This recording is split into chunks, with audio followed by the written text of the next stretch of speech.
राम सत श्री अकाल आदाब नमस्कार दोस्तों। स्वागत है आपका अपने YouTube channel history by Vinod Kashyap के अंदर। दोस्तों आज हम इस वीडियो में पढ़ने वाले हैं महाराजा जसवंत सिंह के बारे में। सबसे पहले मैं महाराजा जसवंत सिंह के बारे में बताऊं उससे पहले मैं थोड़ी सी आपसे थोड़ा सा कुछ चर्चा कर लेता हूं इस विषय के अंदर कि दोस्तों इससे पहले की वीडियो के अंदर मैंने आपको प्रजामंडलों के बारे में जानकारी दी थी और मैंने आपको उस समय कहा था कि मैं आपको अब अगले नेक्स्ट वीडियो में कृषि पर्यवेक्षक के लिए और आरएस जैसे एग्जाम के लिए जसवंत सिंह जी को बड़ा ही डीप तरीके से करवाने वाला हूं। लेकिन दोस्तों मैंने अपने वीडियो को इसी तरीके से बनाया है, मेरी इसी जानकारी को इसीलिए बनाया है ताकि आपके एग्जाम के अंदर अगर जसवंत सिंह जी से कोई क्वेश्चन आता है तो वो कहीं भी आपसे क्या ना हो गलत है ना हो। तो आशा करता हूं कि ये वीडियो आपको जरूर पसंद आने वाला है। इस वीडियो के साथ पूरा बने रहिए और जिन बच्चों ने मेरे चैनल को सब्सक्राइब नहीं किया है वो मेरे चैनल को सब्सक्राइब कर लीजिए। तो चलिए दोस्तों हम महाराजा जसवंत सिंह जी के बारे में जानकारी लेते हैं। पहली बात तो दोस्तों याद रखिएगा, महाराजा जसवंत सिंह जो है वो कहाँ के शासक थे? मारवाड़ के शासक थे। मारवाड़ मतलब जोधपुर के शासक थे महाराजा जसवंत सिंह। अब इनके पहले बैकग्राउंड के बारे में कुछ जानकारी लेते हैं ताकि आपको इनके बारे में समझने में क्या ना हो, किसी प्रकार की प्रॉब्लम ना हो। देखिए महाराजा जसवंत सिंह के जो पिता जो थे उनका नाम क्या था? गज सिंह, और माता का नाम जो था वो क्या था? रुक्मावती था। तो याद रखिएगा महाराजा जसवंत सिंह के पिता जो थे वो क्या थे? गज सिंह जी, और उनकी माता का जो नाम था वो क्या था? रुक्मावती। आपको एक चीज और इंपॉर्टेंट याद रखनी पड़ेगी दोस्तों कि गज सिंह की जो मृत्यु जो थी वो कहां हुई थी? आगरा के अंदर हुई थी। इसीलिए आपको एक चीज यहां पर आपको बिल्कुल क्या है मतलब है ना समझ में आ जाएगी कि जब उनके पिता की मृत्यु आगरा में हुई है तो याद रखिएगा दोस्तों कि उनके पिता की मृत्यु जब आगरा में हुई है तो उनका राज्याभिषेक भी कहां होगा? आगरा के अंदर होगा। लेकिन राज्याभिषेक का मतलब ये नहीं है कि राज्याभिषेक आगरा में हुआ, लेकिन विधि पूर्वक अगर राज्याभिषेक की बात करें तो याद रखिएगा इनका विधि पूर्वक राज्याभिषेक जो है वो कहां हुआ है? जोधपुर के अंदर ही हुआ है। लेकिन इसके बारे में हम अभी अच्छी तरह बात करने वाले हैं। अब मैं जो बात बता रहा हूं वो ये है कि महाराजा गज सिंह जो है इनके बारे में बात करना चाह रहा हूं कि महाराजा गज सिंह जो थे, गज सिंह के पुत्रों के बारे में जिक्र करते हैं हम ताकि आपको संपूर्ण जानकारी जो है वो क्या हो जाए इस तरीके से मिल जाए और आप उसे नोट भी कर पाए। देखिए महाराजा गज सिंह जो थे उनके बड़े पुत्र जो थे उनका नाम था अमर सिंह। याद रखिएगा दोस्तों क्या नाम था? अमर सिंह। और उनका पूरा नाम था अमर सिंह राठौड़। और इसके बारे में आपके बारे में मैं एक अलग से वीडियो डालूंगा दोस्तों अमर सिंह राठौड़ के बारे में, लेकिन यहाँ कुछ जानकारी भी बता दूंगा। उसके बाद उनके दूसरे पुत्र जो थे वो थे जसवंत सिंह, ठीक है ना, इनका नाम था जसवंत सिंह राठौड़। और तीसरे पुत्र जो थे उनका नाम था अचल सिंह राठौड़। ठीक है दोस्तों। अब कहते हैं कि अचल सिंह की तो बचपन में ही क्या हो गई थी? मृत्यु हो गई थी। तो अचल सिंह जी तो क्या हो गए? खत्म हो गए। लेकिन रह गए दो जने, और बड़ा पुत्र अगर अमर सिंह राठौड़ है तो गद्दी का वारिस भी कौन होगा? अमर सिंह राठौड़ होगा। लेकिन कहते हैं कि दोस्तों गद्दी किसको प्राप्त हुई? जसवंत सिंह को प्राप्त हुई। रीजन क्योंकि महाराजा गज सिंह की जो प्रिय रानी जो थी उसकी बनती नहीं थी किससे? अमर सिंह राठौड़ से। और एक प्रिय रानी मान लीजिए या एक उनकी पासवान मान लीजिए जिनका नाम था अनारा बेगम, उनकी अमर सिंह राठौड़ से बनती नहीं थी। और अनारा बेगम ने गज सिंह को कहकर क्या किया कि अमर सिंह राठौड़ को गद्दी से क्या कर दिया? बेदखल कर दिया और मारवाड़ से बाहर निकाल दिया। और अमर सिंह राठौड़ को कहां का शासन दे दिया? नागौर का क्या कर दिया? क्षेत्र पकड़ा दिया। और अमर सिंह राठौड़ कहां चले गए? नागौर चले गए। और इस तरह गद्दी जो है वो किसको प्राप्त हुई? जसवंत सिंह को प्राप्त हुई जो छोटा पुत्र था। लेकिन दोस्तों अमर सिंह राठौड़ के बारे में मैं दो तीन बातें आपको यहां बता देता हूं, इसके बारे में फुल वीडियो में आपको बाद में डालने वाला हूं। अमर सिंह राठौड़ दोस्तों ये वही अमर सिंह राठौड़ है जिस अमर सिंह राठौड़ के द्वारा 1644 के अंदर बीकानेर के शासक के साथ एक युद्ध किया गया था जिसे क्या कहा जाता है? मतीरे की राड़ कहा जाता है। ठीक है ना। और बीकानेर के शासक जो थे उस समय कौन थे? करण सिंह थे। और करण सिंह के मध्य और अमर सिंह के मध्य दोनों के मध्य एक युद्ध हुआ था दोस्तों, जिस युद्ध को क्या कहा जाता है? मतीरे की राड़ कहा जाता है, जो 1644 के अंदर हुआ था। ठीक है ना। मतीरे की राड़ एक मतीरे अवस्था युद्ध हुआ दोस्तों। इसके बारे में मैंने आपको बोला कि अमर सिंह राठौड़ के लिए मैं आपको एक छोटा सा 20-1 मिनट का वीडियो डालूंगा जिसके अंदर इसके बारे में संपूर्ण जानकारी दूंगा। लेकिन यहाँ हम जसवंत सिंह जी के बारे में जानकारी लेना चाहते हैं, इसलिए मैं केवल जसवंत सिंह जी के बारे में बात करूंगा।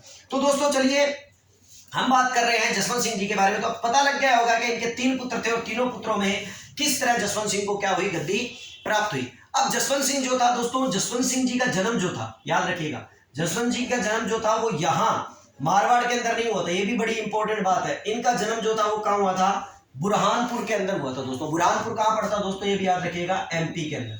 बुरहानपुर कहां पड़ता है? एमपी के अंदर। और इनका जन्म हुआ था 26 दिसंबर 1626 को। 26 दिसंबर 1626 को। 26 दिसंबर 1626 को इनका जन्म बुरहानपुर एमपी के अंदर हुआ था और इनको गद्दी प्राप्त हुई थी। कहते हैं जैसे ये 1636 में आए, अर्थात गद्दी से 2 वर्ष पहले, अर्थात 10 वर्ष की आयु के अंदर, तो 10 वर्ष की आयु के अंदर ही इनका विवाह जो था, 10 वर्ष की आयु के अंदर ही इनका जो विवाह जो था जैसलमेर के मनोहर दास की पुत्री के साथ कर दिया गया था। लेकिन मुद्दा यह है कि जैसलमेर के मनोहर दास की पुत्री के बाद उनका जो दूसरा विवाह था वो बड़ा इंपॉर्टेंट विवाह दोस्तों, क्योंकि उसके बारे में बहुत इंपॉर्टेंट बातें आती हैं। और वो बात ये थी कि बूंदी के एक राजा थे, बूंदी के जिन राजा का नाम था शत्रुसाल, ठीक है। और बूंदी के राजा जो थे शत्रुसाल हाड़ा, इन शत्रुसाल हाड़ा की एक पुत्री थी दोस्तों, जिस पुत्री का नाम था जसवंत देव। क्या नाम था? जसवंत देव। और इतिहास के पन्नों के अंदर इस रानी का बड़ा महत्व भी है दोस्तों, जो हम आगे पढ़ेंगे। इसीलिए आप याद रखिएगा कि जसवंत जो देव थी वो हाड़ी रानी थी। हाड़ी रानी अर्थात बूंदी के राजा शत्रुसाल की क्या थी? पुत्री थी। और जसवंत सिंह जी का दूसरा विवाह किसके साथ हुआ था? जसवंत देव के साथ हुआ था। और बड़ा सारा याद रह जाएगा, जसवंत सिंह की रानी जो है वो क्या है? जसवंत देव है। अब मैंने जैसा कि आपको बताया था कि इनका राज्याभिषेक तो कहां कर दिया गया था? पिता की जहां मृत्यु हुई थी आगरा में, तो वहीं पर क्या था उस समय 1638 का समय है। देखो दोस्तों 1638 के समय में, उस समय मुगलों का जो शासक था वो कौन था? मुगल बादशाह जो था वो कौन था? शाहजहां था। तो शाहजहां ने आगरा के अंदर ही इनका राज्याभिषेक कर दिया था। और जब आगरा में राज्याभिषेक किया था तो शाहजहां ने उसी वक्त 4000 जात और 4000 सवार का मनसब जो है वो किसे प्रदान कर दिया था? महाराजा जसवंत सिंह को कर दिया गया था। तो याद रखिएगा 4000 जात और 4000 सवार, 4000 जात और 4000 सवार का जो पद है वो महाराजा जसवंत सिंह को शाहजहां के द्वारा क्या किया गया था? प्रदान किया गया था। और साथ ही साथ जसवंत सिंह जी को शाहजहां ने उसी वक्त आगरा के अंदर क्या था? जोधपुर, सोजत, फलोदी और मेड़ता और सिवाड़ा के क्या दे दिए थे? क्षेत्र भी दे दिए थे, क्योंकि जोधपुर पर तो उनका अधिकार था ही, लेकिन उसके साथ साथ सोजत, फलोदी, मेड़ता और सिवाड़ा के क्षेत्र दे दिए थे। लेकिन आपको यह भी याद रखना पड़ेगा दोस्तों, जैसा कि मैंने बताया इन क्षेत्रों में कहीं भी नागौर का नाम नहीं आता। तो याद रखिएगा नागौर के एक बहुत बड़े हिस्से के ऊपर किसका अधिकार था? अमर सिंह राठौड़ का अधिकार था, जो कि शाहजहां ने भी अमर सिंह राठौड़ को अपने यहाँ पर शरण दे दी थी, जिसके कारण उसने नागौर का क्षेत्र जो है वो किसके हवाले किया था? ठीक है ना, अमर सिंह राठौड़ जी के हवाले किया था। चलिए अब मैं जैसा कि बता रहा था कि उनको पहले राज्याभिषेक के दौरान उनको ये सब चीजें मिली, लेकिन कहते हैं कि इनका विधि पूर्वक राज्याभिषेक जो है वो कहां हुआ? जोधपुर के अंदर हुआ। और ये आपको याद रखना है, ये कब हुआ? 30 अप्रैल सन 1640 को हुआ, मतलब 2 वर्ष बाद। याद रखिएगा गद्दी के 2 वर्ष बाद 30 अप्रैल 1640 को विधि पूर्वक राज्याभिषेक जो है वो कहां किया गया था?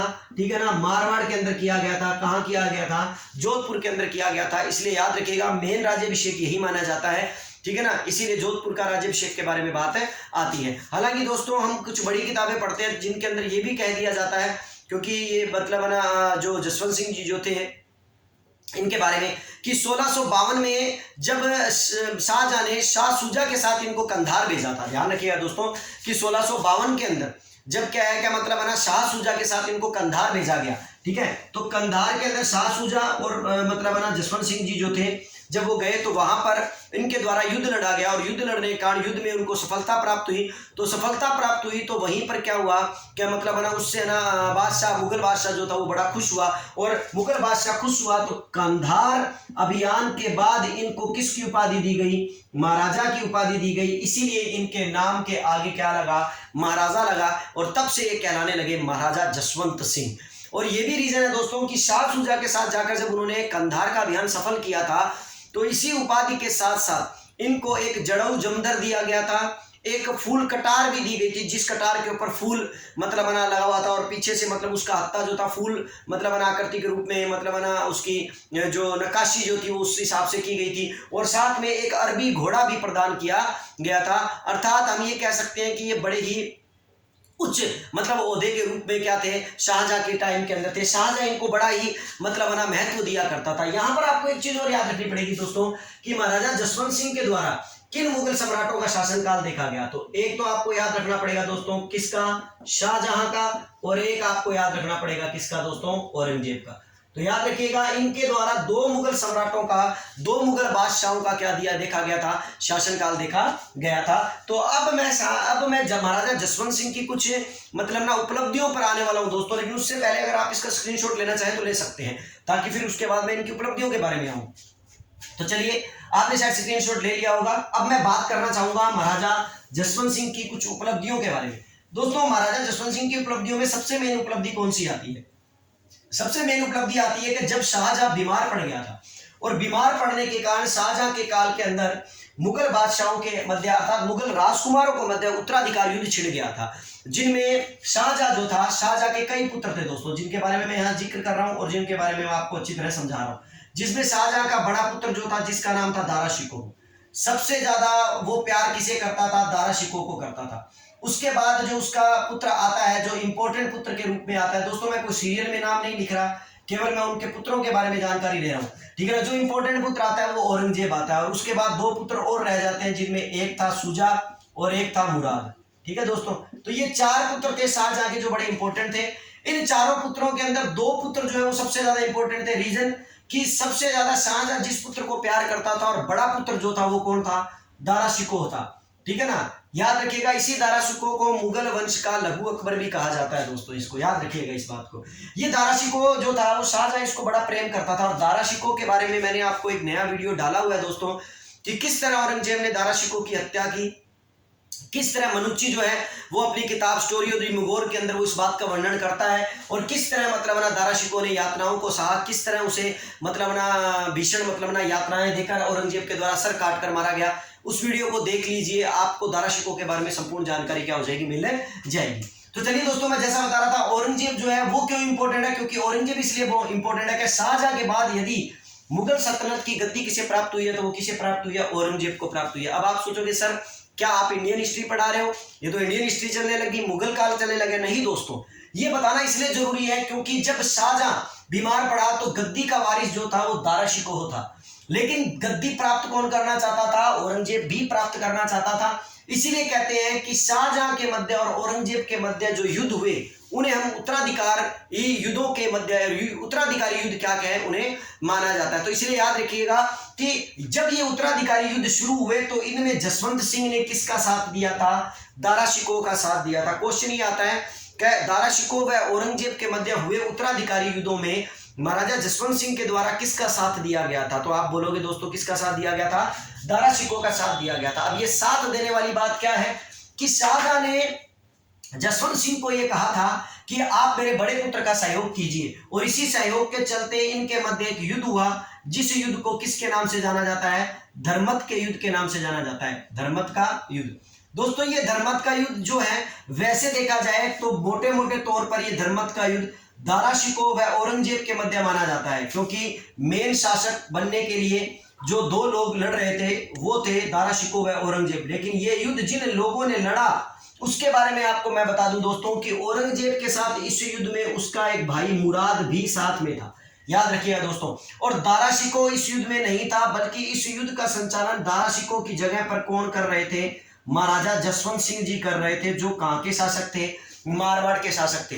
बस यहीं पर मैं आपको यह बात समझाना चाहता हूं दोस्तों कि धर्मत के युद्ध में दारा शिकोह की तरफ से लड़ने वाले मारवाड़ के शासक कौन थे? जसवंत सिंह थे। लेकिन यहां पर आपको एक चीज और याद रखनी पड़ेगी मेरे दोस्तों कि जसवंत सिंह अकेले नहीं थे इस युद्ध के अंदर। कहते हैं कि शाहपुरा के सुजान सिंह भी इस युद्ध के अंदर किसकी तरफ से लड़ रहे थे? शाहपुरा के। याद रखिए दोस्तों, मारवाड़ के जसवंत सिंह जी और शाहपुरा के सुजान सिंह जी किसकी तरफ से लड़ रहे थे? दारा शिकोह की तरफ से लड़ रहे थे। और कोटा के जो शासक थे मुकुंद सिंह हाड़ा, जो इस युद्ध के अंदर मतलब है ना वीर गति को क्या हो गए थे? प्राप्त भी हो गए थे। वो भी किसकी तरफ से लड़ रहे थे? दारा शिकोह की तरफ से लड़ रहे थे। और इतिहास के पन्नों में एक और इंपॉर्टेंट नाम याद रखिएगा दोस्तों, जिसका नाम था कासिम खां। और ये कासिम खां भी जो है वो किसकी तरफ से लड़ रहा था? दारा शिकोह की तरफ से लड़ रहा था। और किसकी सेना में आया हुआ था? जसवंत सिंह की सेना में आया हुआ था। अब मैंने ये नाम अलग क्यों लिखा दोस्तों? क्योंकि धर्मत के युद्ध का एक बड़ा अंजाम ये है कि हम पढ़ते हैं कि धर्मत के युद्ध के अंदर दारा शिकोह की पराजय हुई और औरंगजेब लड़ा। अब बात, हाँ दोस्तों मैं बता देता हूं, ये धर्मत का युद्ध कब हुआ? अप्रैल 1658 के अंदर हुआ, अप्रैल 1658, याद रखिएगा दोस्तों। अब धर्मत का युद्ध का ये जो है अप्रैल 1658 में हुआ। इस युद्ध के अंदर औरंगजेब के साथ तो मुराद लड़ रहा था, लेकिन दोस्तों ये मैंने नाम कासिम खां याद क्यों रखा? क्योंकि दोस्तों आपको ये बात नहीं भूलनी है कि धर्मत के युद्ध में जसवंत सिंह और उसकी शाही सेना, किसकी? दारा शिकोह की। जसवंत सिंह राजपूतों की सेनाओं के साथ था और दारा शिकोह की शाही सेना।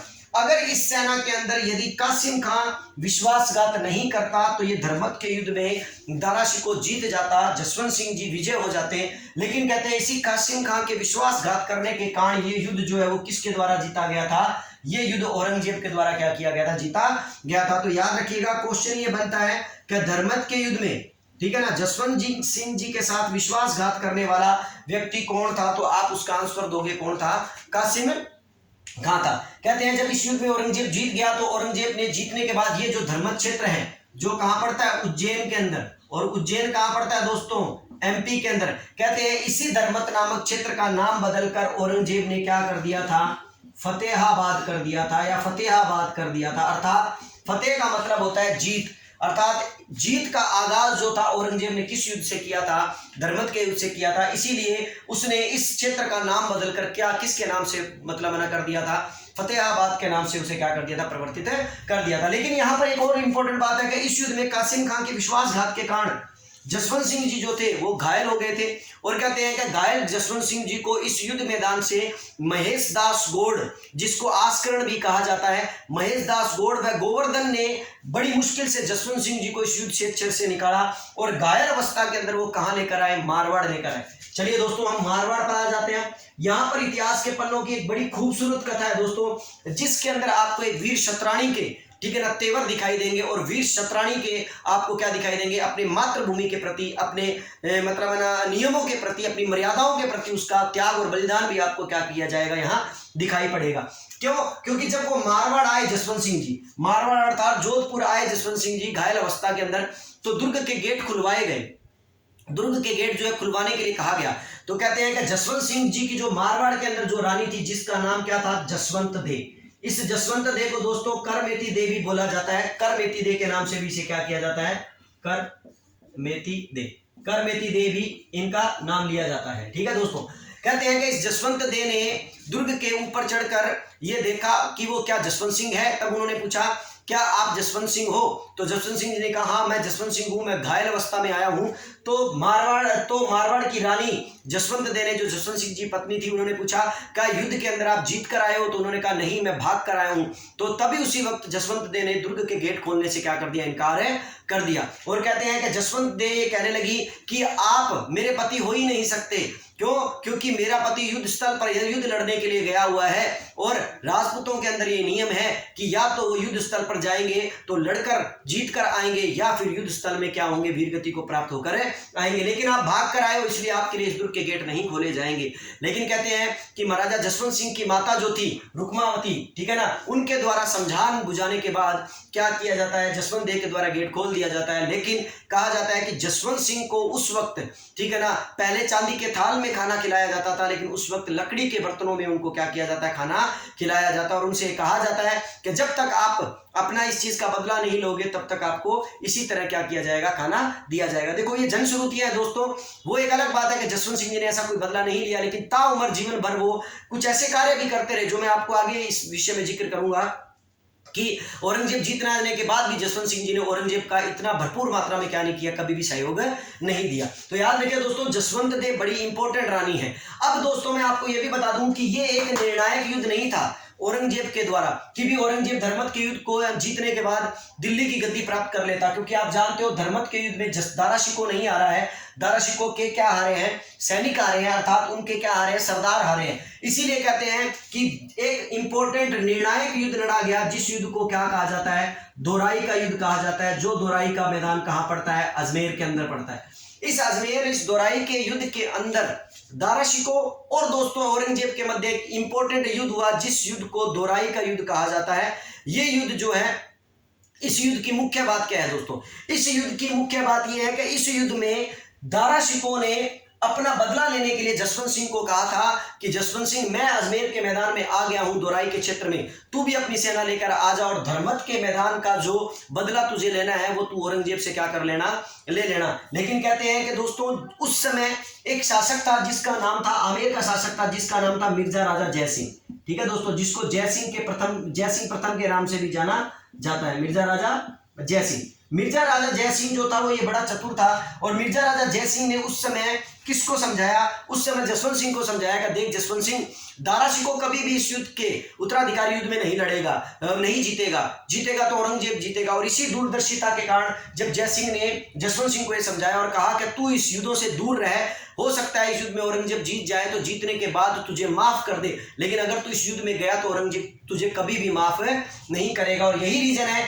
जिसके कारण दारा शिकोह दोराई के मैदान के अंदर अकेला रह जाता है। जसवंत सिंह जी इस युद्ध के अंदर नहीं जाते हैं और दोराई के युद्ध के अंदर औरंगजेब जो है वो क्या करता है, दारा शिकोह को पकड़ लेता है और पकड़कर उसको कांकनबाड़ी किले के अंदर क्या कर देता है, बंदी बनाकर मतलब उसे कैद कर देता है। तो याद रखिए दोस्तों, इस तरह औरंगजेब गद्दी पर आ जाता है। लेकिन यहां पर आपको एक चीज और बड़ी इंपॉर्टेंट बात याद रखनी है कि औरंगजेब गद्दी पर आ जाता है, वो इस बात से खुश होता है कि क्या है कि महाराजा जसवंत सिंह ने दोराई के मैदान में किसका साथ नहीं दिया, दोराई के युद्ध में किसका साथ नहीं दिया, किसका, दारा शिकोह का साथ नहीं दिया। लेकिन औरंगजेब इस बात से भी चिढ़ता है कि एक वक्त ऐसा था जिस वक्त धर्मत के युद्ध के अंदर जसवंत सिंह मेरे सामने आकर खड़ा था और उस युद्ध में मैं हार जाता यदि मुझे कासिम का क्या नहीं करता, मदद नहीं करता या विश्वासघात नहीं करता। इसीलिए हमेशा धार्मिक नीतियों के कारण और इस बात की कट्टरता के कारण क्या था, हमेशा जो थे औरंगजेब जो था महाराजा जसवंत सिंह से क्या था, निराश रहता था, नाराजगी रहती थी उसकी। और इसीलिए उसने क्या किया, महाराजा जसवंत सिंह को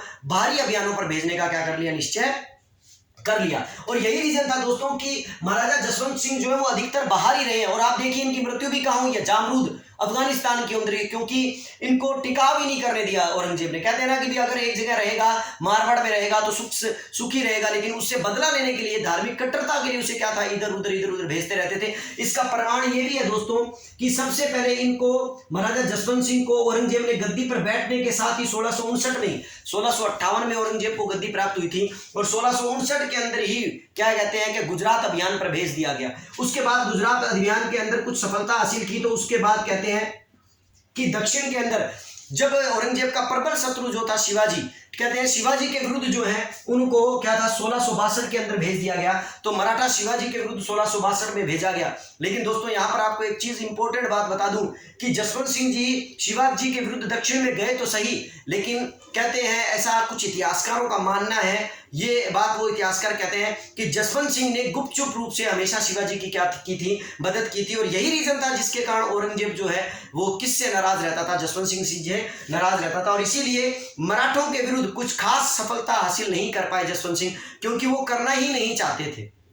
और देखिए कि इसी के बाद क्या हुआ कि जब जसवंत सिंह जी इस मराठों के विरुद्ध सफलता हासिल नहीं कर पाए तो आप देखिए औरंगजेब ने इसी शिवाजी के विरुद्ध, मराठा शिवाजी के विरुद्ध किसको भेजा, मिर्जा राजा जय सिंह को भेजा, जिसके द्वारा क्या था, मिर्जा राजा जय सिंह के द्वारा शिवाजी के विरुद्ध क्या की गई, पुरंदर की संधि करनी पड़ी। तो दोस्तों यही रीजन है जिसके कारण महाराजा जसवंत सिंह जी को वो लगातार क्या रखता था, बाहर रखता था। और कहते हैं जसवंत सिंह जी ने भी गुपचुप शिवाजी की मदद करनी क्या की थी, मतलब शुरू कर दी थी। यहां तक कि यही नहीं, इसके बाद औरंगजेब जो है, औरंगजेब ने इनको फिर नहीं मतलब बना एक जगह पर टिकने दिया और इन्होंने सिंध व अफगानिस्तान के अंदर, याद रखिए दोस्तों, महाराजा जसवंत सिंह को सिंध व अफगानिस्तान के अंदर क्या किया, वहां भेज दिया। वहां पर पिंडारी जो थे, पिंडारी बड़ा क्या कर रहे थे, मतलब ना उत्पात मचा रहे थे। तो औरंगजेब ने सोचा कि क्यों ना पिंडारियों के विरुद्ध में किसे भेज दूं, जसवंत सिंह जी को भेज दूं। और इस तरह जसवंत सिंह जी को पिंडारियों के विरुद्ध भेज दिया। कहते हैं बेचारे जसवंत सिंह जी इधर उधर इन सभी अभियानों को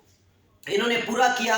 और पूरा करने के साथ ही कहते हैं कि वहीं पर, ठीक है ना, अफगानिस्तान के अंदर ही जामरूद नामक क्षेत्र के अंदर 28 नवंबर सन 1678 को, याद रखिए दोस्तों, जामरूद के अंदर, ये क्षेत्र कौन सा है, जामरूद, जो कहां पड़ता है दोस्तों, अफगानिस्तान के अंदर। जामरूद अफगानिस्तान के अंदर 28 नवंबर 1678 को महाराजा जसवंत सिंह जी की क्या हो गई थी, मृत्यु हो गई थी। और जब उनकी मृत्यु का समाचार औरंगजेब को मिला तो औरंगजेब ने उनकी मृत्यु पर कहा और उनके अनायास ही उसके मुख से कुछ वर्ड निकले और कहा कि आज कुफ्र का दरवाजा टूट गया। इसका मतलब यह था दोस्तों कि आज मेरा धर्म विरोधी जो है वो क्या हो गया, मारा गया। ऐसे वर्ड जो थे वो किसके द्वारा कहे गए थे, ठीक है ना, औरंगजेब के द्वारा कहे गए थे। और किसके लिए कहे गए थे, जसवंत सिंह जी के लिए कहे गए थे। दोस्तों दूसरी बात, एक और इंपॉर्टेंट बात याद रखिएगा कि इनकी मृत्यु जामरूद के अंदर हो रही है। और उस वक्त, जिस वक्त महाराजा जसवंत सिंह की मृत्यु हुई थी, उस वक्त महाराजा जसवंत सिंह का कोई भी पुत्र नहीं था।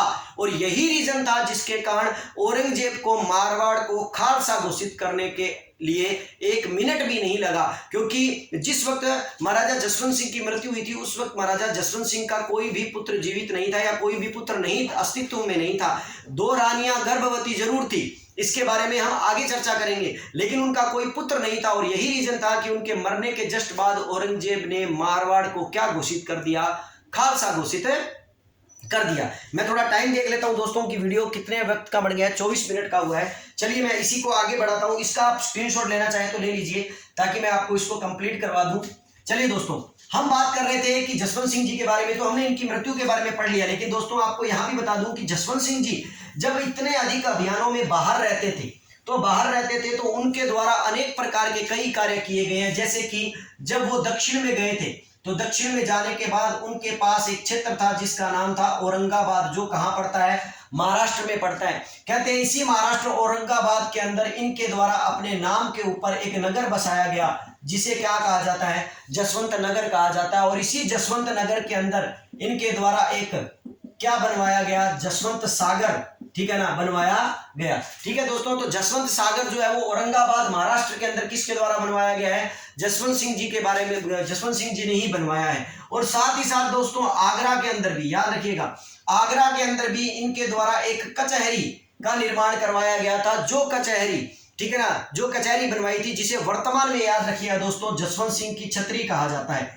ये याद रखिएगा, ये कचहरी थी दोस्तों। यहाँ पर कोई जसवंत सिंह जी की मृत्यु की कोई वो नहीं बनाई गई है, लेकिन इसे कहा क्या जाता है, जसवंत सिंह जी की छतरी, जसवंत सिंह की छतरी के नाम से इसे क्या किया जाता है, जाना जाता है, जो कहां बनवाई है, आगरा में बनवाई है। अब हम बात करेंगे जसवंत सिंह जी की कुछ रानियों के बारे में। तो दोस्तों उनकी एक पत्नी थी जिसका नाम था अतिरंग, ठीक है ना, अतिरंग दे, ठीक है, या अतरंग दे, ठीक है, अतरंग दे भी आ जाता है, अतिरंग दे भी आ जाता है। इसी अतिरंग दे ने जोधपुर के अंदर, मारवाड़ के अंदर दोस्तों याद रखिएगा, इसी मतलब पत्नी ने, जो इनकी पहली पत्नी थी, अलग पत्नी थी, इनके द्वारा ही एक तालाब बनवाया गया था जिस तालाब को किसके नाम से जाना जाता है, जान सागर तालाब के नाम से क्या किया जाता है, जाना जाता है। ठीक है, तो याद रखिएगा अतिरंग दे जो कि महाराजा जसवंत सिंह की क्या थी, पत्नी थी, इनके द्वारा जोधपुर में एक तालाब बनवाया गया जिसका नाम क्या था, जान सागर तालाब। लेकिन दोस्तों जो रानी इतनी इंपॉर्टेंट थी जिसके द्वारा इस कदर महाराजा जसवंत सिंह को दुर्ग में ही नहीं घुसने दिया था, तो क्या वो रानी कुछ नहीं बनवाएगी, जी बिल्कुल बनवाएगी। तो याद रखिएगा जसवंत दे के द्वारा भी मारवाड़ के अंदर, मारवाड़ का मतलब जोधपुर के अंदर, ये याद रखिएगा 1663 के अंदर इनके द्वारा, 1663 के अंदर इनके द्वारा एक बाग लगवाया गया था जिसे क्या कहा जाता है, राई का बाग। और ये कई बार क्वेश्चन पूछा हुआ है दोस्तों कि राई का बाग कहां स्थित है, राई का बाग जोधपुर के अंदर स्थित है और किन के द्वारा बनवाया गया था, जसवंत देव के द्वारा, जो किसकी पत्नी थी, जसवंत सिंह की पत्नी थी। और याद रखिएगा इन्हीं के द्वारा ही एक कल्याण सागर भी बनवाया गया है, ठीक है ना, जसवंत देव के द्वारा ये क्या बनवाया गया है, कल्याण सागर। लेकिन याद रखिए दोस्तों आज वर्तमान में आपको कल्याण सागर कहीं नहीं मिलेगा, तो ये क्या है, वर्तमान में इसी कल्याण सागर का नाम जो है दोस्तों आधुनिक रातानाडा है। याद रखिएगा दोस्तों आधुनिक रातानाडा का जो क्षेत्र है वही जो क्षेत्र है वो किसके नाम से जाना जाता है, कल्याण सागर के नाम से जाना जाता है। कहते हैं जसवंत सिंह जो थे वो जब काबुल में थे तो उनको वहां के अनारों के बारे में पता लगा कि वहां के अनार जो है वो बड़े मीठे और अच्छे अनार हैं। तो कहते हैं जसवंत सिंह जी जब काबुल से आए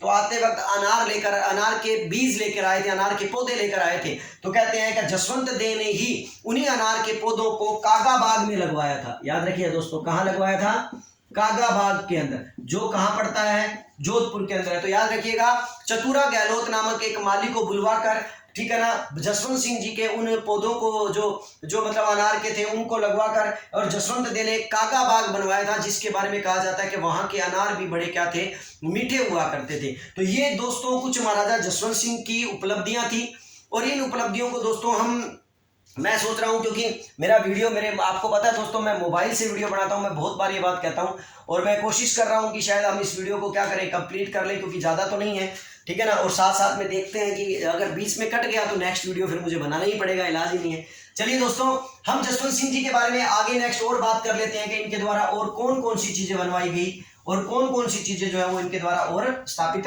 की गई। ठीक है दोस्तों, अब हम बात करेंगे महाराजा जसवंत सिंह जी दोस्तों एक साहित्यकार भी थे, एक अच्छे कवि भी थे और एक अच्छे साहित्यकार थे। इनके द्वारा कई क्या किए गए हैं, ग्रंथ लिखे गए हैं, जिन ग्रंथों को हम क्या करते हैं अच्छी तरह पढ़ लेते हैं, जिनमें एक ग्रंथ जो है वो बड़ा ही इंपॉर्टेंट ग्रंथ है जिसका नाम है भाषा भूषण। दोस्तों याद रखिएगा, ये भाषा भूषण ग्रंथ जो है ये किस भाषा में लिखा गया है? ब्रिज भाषा के अंदर लिखा गया है, ठीक है। और जसवंत सिंह जी के द्वारा ही ये ग्रंथ क्या है, लिखा गया है। इसका मतलब आप याद रखिएगा, भाषा भूषण ग्रंथ जो है वो किसके द्वारा लिखा गया? जसवंत सिंह जी के द्वारा लिखा गया। अलग ग्रंथ की बात करें तो एक ग्रंथ इंपॉर्टेंट आता है, जो कौन सा ग्रंथ है दोस्तों? आनंद विलास। ये ग्रंथ जो है वो भी किसके द्वारा लिखा गया है? जसवंत सिंह जी के द्वारा लिखा गया है। और अंतिम ग्रंथ जो है वो आता है गीता महात्म्य। गीता महात्म्य ये ग्रंथ भी किसके द्वारा लिखा गया है? जसवंत सिंह जी के द्वारा लिखा गया है। लेकिन कुछ नाटक भी लिखे गए हैं दोस्तों। उन नाटकों में मैं आपको कुछ नाटकों के नाम बताता हूं, जिसके कारण आप क्या है उन नाटकों को याद कर लीजिएगा। उन नाटकों में एक नाटक है दोस्तों अनुभव प्रकाश।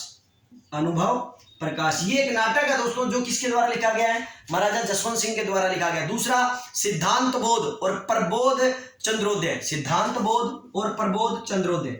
सिद्धांत बोध और प्रबोध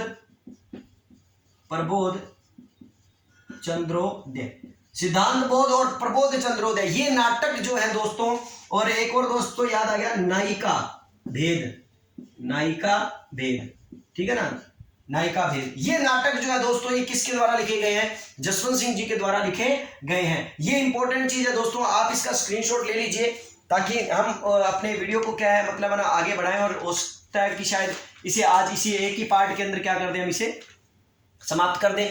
तो चलिए दोस्तों, अब हम बात करेंगे जसवंत सिंह के ग्रंथों के बाद। चलिए जसवंत सिंह जी के कुछ दरबारी कवियों के बारे में बात कर लेते हैं कि जसवंत सिंह के दरबारी कवियों में मेन दरबारी कवि कौन थे। देखिए दरबारी कवियों के अंदर सबसे इंपॉर्टेंट दरबारी जो थे उनमें एक व्यक्ति आता है जिसका नाम है मोहणोत नैन सिंह। क्या नाम है दोस्तों? मोहणोत नैन सिंह, याद रखिए। और मोहणोत नैन सिंह को मुंशी देवी प्रसाद ने राजपुताने का अबुल फजल कहा है दोस्तों। और मोहणोत नैन सिंह जो थे वो किसके दरबारी कवि थे? जसवंत सिंह जी के दरबारी कवि थे, जिन्होंने बहुत सी किताबों में दो इंपॉर्टेंट किताबें हैं जो इनकी बड़ी इंपॉर्टेंट है। एक तो है मोहणोत नैन सिंह विख्यात और दूसरी है मारवाड़ रा प्रगनारी विगत। और मोहणोत नैन सिंह ने क्या था कि इनके ऊपर गबन का इल्जाम लगा दिया गया था, जिसके कारण इन्होंने क्या कर ली थी? आत्महत्या कर ली थी। दोस्तों जैसा कि मैं हमेशा कहता हूं कि मोहणोत नैन सिंह ही नहीं बल्कि जितने भी टॉपिक आते हैं मैं बताता हूं कि उनके बारे में मैंने वीडियो डाला है। मोहणोत नैन सिंह के बारे में भी मैंने अलग से वीडियो डाला हुआ है दोस्तों, जो पूरे का पूरा प्रॉपर मोहणोत नैन सिंह के बारे में ही जानकारी देता है। अगर मोहणोत नैन सिंह के बारे में विस्तार से आपको जानकारी चाहिए, उनके लिखे गए ग्रंथों के बारे में जानकारी चाहिए कि उनमें क्या क्या लिखा गया और क्या क्या चीजें वो हैं, तो मैं आपको बता दूं दोस्तों, मोहणोत नैन सिंह का अलग से जो मेरा वीडियो डाला गया है, आप उसके अंदर इस टॉपिक को क्या कर सकते हैं? पूरा कर सकते हैं। दूसरी बात मैं बता रहा था, इनके दरबारियों के अंदर मोहणोत नैन सिंह सबसे इंपॉर्टेंट मतलब दरबारी था। उसके बाद नरहरिदास आता है दोस्तों, नरहरिदास। उसके बाद बारठ आता है दोस्तों, बारठ, ठीक है ना। उसके बाद बारठ भी आता है दोस्तों, बारठ तय कर लो, बारठ, बारठ भी आता है, ठीक है ना। और एक रह गया नवीन कवि, ठीक है ना, नवीन कवि, नवीन कवि। ये नवीन कवि जो है दोस्तों, इसके द्वारा भी कुछ ग्रंथ लिखे गए हैं जो बड़े ही इंपॉर्टेंट है। और सूरत मिश्र, सूरत मिश्र ये जो है, ये कवि जो है या ये दरबारी जो है वो किसके थे? महाराजा जसवंत सिंह जी के थे, जिनमें सबसे ज्यादा इंपॉर्टेंट हम किसके बारे में पढ़ते हैं? मोहणोत नैन सिंह के बारे में पढ़ते हैं। लेकिन दोस्तों मैं यहाँ पर आपको कवि नवीन के बारे में लिखी गई रचनाओं के बारे में भी बताता हूँ कि नवीन कवि ने कौन कौन सी रचनाएं जो है वो किसके काल में लिखी थी? महाराजा जसवंत सिंह के काल के अंदर लिखी थी, जिसमें एक आता है नेह निदान, ठीक है ना दोस्तों, नेह निदान। ये जो है वो किसके द्वारा लिखा गया है? नवीन कवि के द्वारा लिखा गया है। श्रृंगार शतक, श्रृंगार शतक ये भी किसके द्वारा लिखा गया दोस्तों? नवीन कवि के द्वारा लिखा गया। और अंतिम जो महाराजा जसवंत सिंह के नाम के ऊपर था, जिसका नाम था जसवंत विलास, ये ग्रंथ भी किसके द्वारा लिखा गया दोस्तों? नवीन कवि के द्वारा लिखा गया है। और याद रखिएगा दोस्तों, प्रश्न इन्हीं चीजों में से आता है, क्योंकि आदमी इंटरेस्टिंग जानकारी ले लेता है, लेकिन जब ये चीजें याद करने वाली जानकारियों में आती है तो हम इसे नजरअंदाज कर देते हैं और सोचते हैं नहीं यार ये ठीक नहीं है। लेकिन याद रखिएगा, इन्हें अच्छी तरह याद कर लीजिए, ताकि यहां से जो बनने वाला जो प्रश्न है वो कभी भी किसी भी जगह पर हमारे से क्या ना हो, गलत है ना हो। तो चलिए दोस्तों, नवीन कवि की रचनाओं के बारे में भी मैंने आपको बता दिया। अब एक चीज और बता देता हूं दोस्तों, याद रखिएगा, महाराजा जसवंत सिंह का काल जो है, ठीक है ना, मारवाड़ की चित्रकला की दृष्टि से क्या माना जाता है? स्वर्ण काल माना जाता है। याद रखिएगा दोस्तों कि मारवाड़ चित्रकला की दृष्टि से किस शासक का काल स्वर्ण काल माना जाता है? तो मारवाड़ चित्रकला की दृष्टि से किस शासक का काल स्वर्णकाल माना जाता है? जसवंत सिंह जी का स्वर्णकाल माना जाता है। एक चीज और दोस्तों, यहां पर जसवंत सिंह जी के ऊपर एक ग्रंथ लिखा गया है जिसका नाम है जसवंत उद्योग। क्या है? जसवंत उद्योग। इस जसवंत उद्योग के लेखक कौन है या रचयिता कौन है? तो याद रखिएगा, इस उद्योग के लेखक है दलपति मिश्र। दलपति मिश्र ने जसवंत उद्योग की रचना की थी, ठीक है ना। और एक नरहरिदास, जिसके बारे में मैंने आपको बताया था कि ये भी इनके दरबारी कवि थे, नरहरिदास ने ग्रंथ लिखा था राव अमर सिंह रा दूहा। राव अमर सिंह रा दूहा, अमर सिंह रा दूहा। और आपको मैंने जैसा कि बताया था कि अमर सिंह जो है वो महाराजा जसवंत सिंह जी के क्या थे? बड़े भाई थे। वही अमर सिंह राठौड़ जिसने मतीरे की राड़ क्या की थी। तो उसी के बारे में ये जानकारी है। राव अमर सिंह रा दूहा ये नरहरिदास ने किसके काल में लिखी थी? महाराजा जसवंत सिंह के काल के अंदर क्या की थी? लिखी थी। अब दोस्तों मैं आपको जो बात बताने वाला हूं वो मैं आपको यहां बता देता हूं। वो बात क्या थी कि मैंने शुरू में कहा था, आप इसका स्क्रीनशॉट लेना चाहे तो ले सकते हैं। मैंने शुरू में कहा था कि महाराजा जसवंत सिंह की 2 पत्नियां थी, जादम और नरुकी। और ये दोनों की दोनों क्या थी? गर्भवती थी। जादम और नरुकी ये दोनों की दोनों क्या थी? गर्भवतियां थी। क्यों? क्योंकि जसवंत सिंह की मृत्यु के बाद कोई पुत्र नहीं था जिसे गद्दी पर बिठाया जा सके, इसीलिए औरंगजेब ने जसवंत सिंह जी की मृत्यु के बाद औरंगजेब ने मारवाड़ की भूमि को क्या कर दिया था? खालसा घोषित कर दिया था। लेकिन जादम और नरुकी दोनों की दोनों गर्भवती थी। और जब दोनों की दोनों गर्भवती थी तो उस वक्त वो जामरूद में थी। कहते हैं जब वहां से वापिस मारवाड़ की तरफ आ रहे थे तो मारवाड़ की तरफ इन दोनों गर्भवतियों ने एक एक पुत्र को जन्म दिया। दोस्तों जादम ने जिस पुत्र को जन्म दिया, जादम मां ने जिस पुत्र को जन्म दिया उस पुत्र का नाम था रखा गया अजीत सिंह। और नरुकी ने जिस पुत्र को जन्म दिया गया उसका नाम रखा दलथम्बन। ठीक है ना, दलथम्बन। कहते हैं कि इन दोनों के 2 पुत्र हुए जिससे औरंगजेब घबरा गया। क्यों? क्योंकि औरंगजेब ने मारवाड़ को खालसा घोषित इसलिए किया था क्योंकि कोई उत्तराधिकारी नहीं था जसवंत सिंह जी का। लेकिन कहते हैं जब इनके 2 पुत्र हुए तो नरुकी का जो पुत्र था दलथम्बन वो थोड़ा कमजोर था और रास्ते में आते हुए ही उसी वक्त दलथम्बन की क्या हो गई? मृत्यु हो गई। लेकिन कौन बच गया? अजीत सिंह बच गया। और कहते हैं कि उसके बाद अजीत सिंह जो है वो मारवाड़ का क्या बना? शासक बना। लेकिन जादम के मतलब कहने का अजीत सिंह जो है, अजीत सिंह का एक उत्तराधिकारी आ चुका था जो क्या था? महाराजा अजीत सिंह के नाम से क्या हुआ? जोधपुर का शासक बना। कृषि पर्यवेक्षक में अजीत सिंह भी है जिसका पार्ट मैंने शायद पहले डाल दिया है। नहीं डाला तो दोस्तों मैं अजीत सिंह के बारे में भी अच्छी तरह पूर्ण रूप से क्या कर दूंगा? जानकारी डाल दूंगा ताकि आपको ये टॉपिक भी क्या हो जाए? क्लियर हो जाए। आशा करता हूं इस वीडियो को मैंने थोड़ा जल्दी सी क्लियर कर दिया है क्योंकि ये चीजें समझाने वाली नहीं थी, सिर्फ बताने वाली थी। इसीलिए मैंने इनको बड़ा मतलब ना जल्दी इसको क्लियर कर दिया। और इसी वीडियो में हमने क्या है? महाराजा जसवंत सिंह का मैटर भी क्या है? क्लियर कर लिया है। दोस्तों अगर कृषि पर्यवेक्षक के बच्चे जिनको किसी भी वीडियो की जरूरत हो तो वो मेरे व्हाट्सएप नंबर पर कांटेक्ट कर आप मुझे बता कीजिए कि सर आप हमें इससे रिलेटेड वीडियो क्या है डाल दीजिए। किसी पर्यवेक्षक की नहीं बल्कि पटवार, आरएस, नेट या किसी भी फर्स्ट ग्रेड रीट किसी भी तरह के टॉपिक के जो बच्चे मेरे साथ जुड़े हुए हैं, अगर उन्हें किसी भी तरह का टॉपिक का वीडियो चाहिए है तो आप मुझे बता दिया कीजिए। मैं उसी प्रकार की वीडियो आप लोगों के लिए क्या कर दूंगा? बना दिया करूंगा। आशा करता हूं दोस्तों इस वीडियो की जानकारी आपको पसंद आई होगी। यदि पसंद आए तो मेरे वीडियो को लाइक जरूर कीजिएगा और साथ ही साथ चैनल को भी सब्सक्राइब कर लीजिएगा। और इसी के साथ मिलते हैं दोस्तों अपने नए और नेक्स्ट वीडियो के अंदर। आज के लिए इतना ही काफी है। धन्यवाद।